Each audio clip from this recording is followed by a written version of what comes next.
讓細路仔分水果，結果佢就識一個一個咁分，點算好啊？唔使擔心，今日我哋就嚟學習除法嘅運用。大家好啊，我係 VIP 線嘅艾德老師。今日呢堂課呢，我哋學習3個內容。首先，第一個對於平均分意義嘅理解；第二個，我哋嚟學識平均分嘅符號，亦真係除號嘅運用；第三個，留返個小練習俾各位同學喎。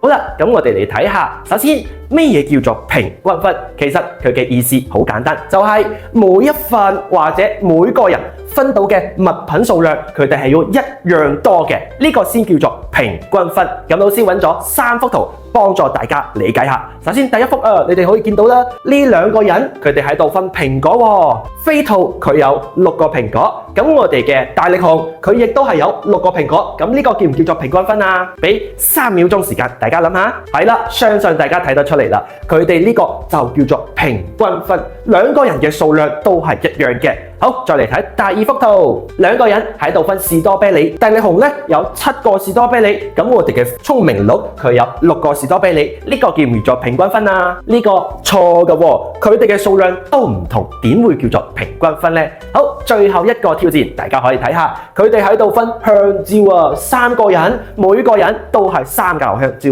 咁佢哋呢個就叫做平均分嘅意思啦。所以大家記住，平均分好簡單，每個人嘅數量一定係要相同嘅。好啦，了解完平均分嘅意義之後，我哋開始嚟睇生活實踐啦。一共有12個轆喺度，咁可以裝配幾多台3輪車呢？首先我哋要分析下，總數係12個轆，咁一架3輪車有幾個轆啊？3輪車有3個轆係咪？所以我哋要學識3個咁數。首先1、2、3俾帶1台3輪車，1、2、3俾帶2台3輪車，1、2、3俾帶3台3輪車，1、2、3俾帶4台3輪車。咁我哋就會發現，原來啊12個轆咧可以分俾4台3輪車喎。咁點樣將佢變成我哋嘅數學算式啊？3、2、1。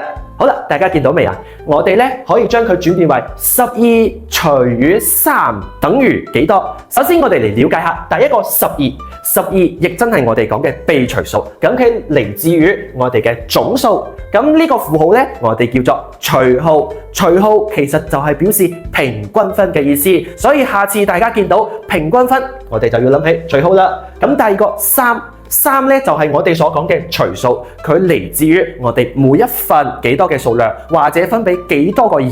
咁呢度講咗3輪車，一台3輪車有3個轆，所以我哋就要除以3。咁最後尾我哋嘅答案叫做雙下。好啦，依家我哋又有新嘅問題啦，知道咗被除數，知道咗除數，點樣揾出嗰張呢？方法好簡單，將佢變成我哋嘅乘法。咁大家可以將佢睇下，3乘以幾多會獲得我哋嘅12啊？咁可以通過列出我哋嘅算式揾到喎。3乘1等於3，唔係12；3乘2等於6，唔係12；3乘3等於9，唔係12。最後尾3乘4等於12，同我哋猜嘅數量係咪一樣啊？咁就證明我哋已經揾出答案啦。咁呢個時候我哋發現3，我哋嘅算式有咗；12，我哋嘅算式有咗。咁呢個4係咪就可以放到我哋嘅雙呢度嚟啊？所以12除以3，佢就等於4。大家學識未啊？咁依家有個小任務俾大家喎，總共有咁多個轆。